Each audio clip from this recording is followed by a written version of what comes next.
गांधी जी ने खुद अपने तहरीर में लिखा है, मौजूद है ये बात।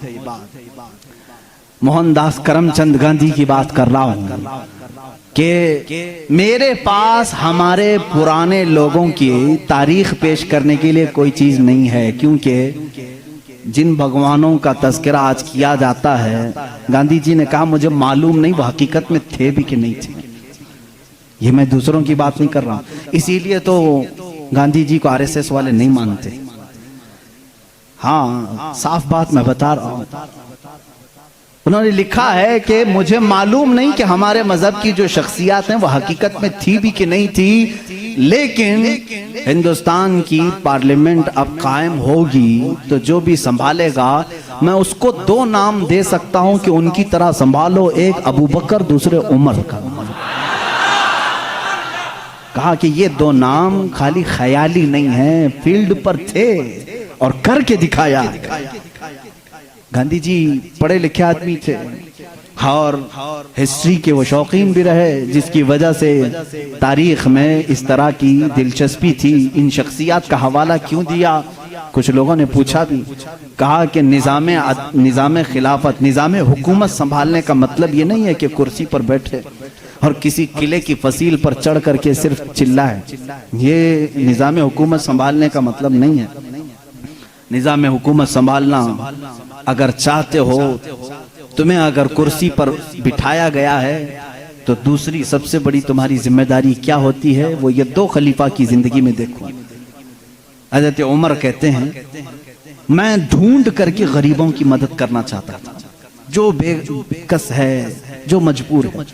मुझे मदीने में एक बूढ़ी ऐसी मिली जिसका कोई नहीं था, वो गरीब भी थी, लाचार थी। हजरत उमर कहते मैंने सोचा इस बूढ़ी की खिदमत करूंगा इसके घर में जा करके, लेकिन किसी को पता ना चले। हजरत उमर कहते मैं सुबह जब गया उसके घर पर, उसके घर का कचरा पूरा साफ था, बर्तन धोए हुए थे, उसका बिस्तर झाड़ा हुआ, लेकिन वो औरत अपने बिस्तर से उठने के भी काबिल नहीं थी, बूढ़ी औरत थी। हजरत उमर कहते हैं दूसरे दिन मैं गया, फिर साफ सुथरा था। ये बूढ़ी औरत कैसे काम कर जाती है अपने घर के। तीसरे दिन वो कहते हैं मैं फजर की नमाज से पहले छुप कर देखना चाहता था यह औरत अपने हाथों से कैसे घर की सफाई करती, लेकिन वो कहते हैं मैं चौंक गया। दरवाजे पर एक कोई शख्स आया, कंबल ओढ़े हुए, जल्दी जल्दी झाड़ू झाड़ रहा है, बर्तन मांज रहा है, बिस्तर सलीके से लगा रहा है। अजान हुई और फौरन बाहर निकला। हजरत उमर कहते हैं मैं इस असरार खादिम को देखने के लिए आगे बढ़ा, कंबल उठाया तो वो सिद्दीक़ अकबर थे, खलीफतुल मुस्लिमीन, वक्त का खलीफा। इसीलिए तो खैरों ने मुतासिर होकर के कहा दिन में अगर वो निज़ाम खिलाफत संभालते थे तो रात को अपनी रियाया की खबरगिरी भी करते थे, रात को अपनी रियाया की खबरगिरी करते थे। यही हाल सैयदना उमर इब्न खत्ताब का है। हजरत उमर रज़ियल्लाहु ताला अन्हु गश्त करते थे मदीने की गलियों में। एक बार तो ऐसा हुआ कि मुल्के शाम से वापस आ रहे थे, हजरत उमर एक घर के पास रुक गए। उस घर की औरत जानती नहीं थी। हजरत उमर इस तरह से अजनबी लोगों को पूछते भी रहते थे। ये फोटो मीडिया और सोशल मीडिया का दौर भी नहीं था कि हर बादशाह का रोजाना फोटो छपना लाजिम हो, नहीं जानते थे। बहुत सारे लोग चेहरे से भी नहीं वाकिफ होते थे। हजरत उमर वहां रुक गए, उस खातून से पूछा खलीफतुल मुस्लिमीन उमर इब्न खत्ताब के बारे में जानती हो? वो कहती हाँ जानती हूँ, बहुत अच्छा आदमी, लेकिन मेरी उसको खबर नहीं, मेरी उसको खबर नहीं। कहा क्यों? कहा मुझ तक उसका गल्ला पहुंचा नहीं है, मेरे घर में भी फाका है।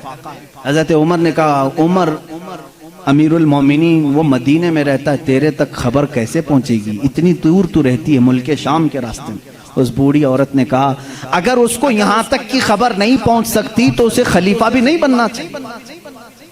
अगर इतने दूर की किसी गरीब की खबर उसको नहीं पहुंचती तो उसे खलीफा भी नहीं होना चाहिए। हजरत उमर उस रात इतना रोए कि उनकी दाढ़ी भीग गई।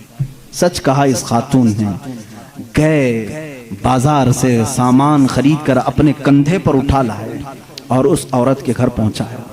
एक घर मदीने का ऐसा भी आपने देखा जहां रात को औरत अपने बच्चों को थपक कर सुलाती थी और हांडी में कुछ जल रहा होता था, आग लगी है, हांडी में पकने की आवाज आती। हजरत उमर देख रहे थे, आवाज सुन रहे थे, बच्चों को माँ कह रही सो जाओ सो जाओ, बच्चे कह रहे माँ तो रोजाना यही बोल के सुलाती है। 2 दिन से पक रहा है, कब पकता है? हम रात को भूखे सो जाते हैं। हजरत उमर दस्तक देते हैं, उस घर वाली से पूछते हैं क्या मामला? कहा घर में कुछ भी नहीं। फिर ये हांडी में क्या है? कहा पानी और पत्थर रखी हूं बच्चों को बहलाने के लिए, कि इसी आस में सो जाएंगे। हजरत उमर रज़ियल्लाहु ताला अन्हु फरमाते हैं मुझे इसकी खबर नहीं हुई। बैतुल माल में गए, पूरा थैला उठाया आटम का, अनाज का, अपने कंधे पर लेकर निकले। उनके गुलाम ने कहा ये हमें दे दें, हम लेकर चलते हैं। सख्ती से कहा क़यामत के दिन क्या तू मेरे अमाल का बोझ उठा पाएगा? मुझे उठाने दे। लेकर क्या है, नकाब बांधे हुए थे अपने चेहरे पर। उस खातून से कहा मैं रोटियां पकाता हूँ। घर में दाखिल होकर आटा गूंधा, रोटियां पकाई, बच्चों को जगाया, उनका मुंह धोया, हर रोटियां उन्हें परोसने लगे। वो खातून की आंखों में आंसू आ गए। कहा तुझ जैसा फरिश्ता अल्लाह ने उतारा है, मेरे घर कई दिनों के बाद ग़िज़ा आई है। उस खातून से हजरत उमर ने पूछा उमर के बारे में तुम्हारा क्या ख्याल है? उमर के बारे में तुम्हारा क्या ख्याल है? वो कहती है बहुत नेक है, खलीफा रसूल है, लेकिन क्या करूं, मुझ जैसी गरीब की फरियाद शायद उस तक नहीं पहुंची। अगर मेरे बच्चे भूखे मर गए तो मैं क़यामत के दिन ये शिकायत जरूर करूंगी। हजरत उमर हिचकियां लग गई, जोर से हिचकियां आ गई हजरत उमर को। वो खातून कहने लगी मेरे भाई तुझे क्यों इस बात का खौफ है, तुझे क्यों इस बात का डर है, तू क्यों रो रहा है?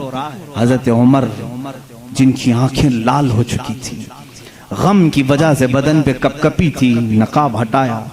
उस खातून को कहा उमर इब्ने खत्ताब मैं ही हूं।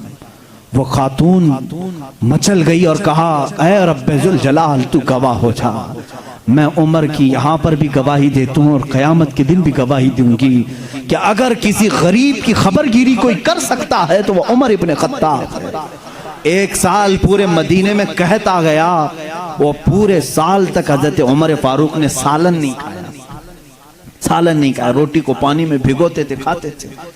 लोग कहते थे आप क्यों नहीं खा रहे हैं, आप खलीफा हैं? कहते थे कहत का दौर है, पता नहीं कौन भूखा है और कौन खाया है। मैं उस वक्त तक नरम नहीं खाऊंगा जब तक मेरी पूरी रियाया खुशहाल ना हो जाए। हजरत उमर का ये निजाम था, जिसके बाद हालात ऐसे हो गए। सिर्फ 2.5 साल के बाद, सिर्फ 2.5 साल की खिलाफत के बाद मदीने के हालात ये थे मेरे अजीजों, मदीने वाले अपनी ज़कात लेकर बाहर आते थे, लेने वाला कोई नहीं था। ज़कात लेने वाला कोई नहीं, सब ज़कात देने वाले थे। सिद्दीक़ उमर इब्ने खत्ताब रज़ियल्लाहु ताला अन्हु ने इतना कैपेबल कर दिया था। हज़रत मुआज़ बिन जबल यमन से वहाँ का माले गनीमत मदीने में भेजते हैं हज़रत उमर के पास कि मदीने के गुरबा और मसाकिन में ये बांट दें। बहुत माल आया था। हज़रत उमर ने वो ज़कात के माल को हज़रत मुआज़ बिन जबल पर ये कह कर के वापस कर दिया, मदीने में अब कोई फ़कीर नहीं रह गया, सब ज़कात निकालते हैं, इसका कोई मुस्तहिक नहीं, यमन में ही बांट दो। हज़रत मुआज़ ने फिर दोबारा भेजा कि यमन में भी कोई फकीर बाकी नहीं है, जो थे उनको बांटने के बाद ये भेजा गया है। हजरत उमर ने वो माल दूर के किसी मुल्क भेजा जहां फुकरा व मसाकीन थे। ये निज़ाम अदल अगर कोई कायम कर सकता है तो वो उमर इब्ने खत्ताब है रज़ियल्लाहु ताला अन्हु।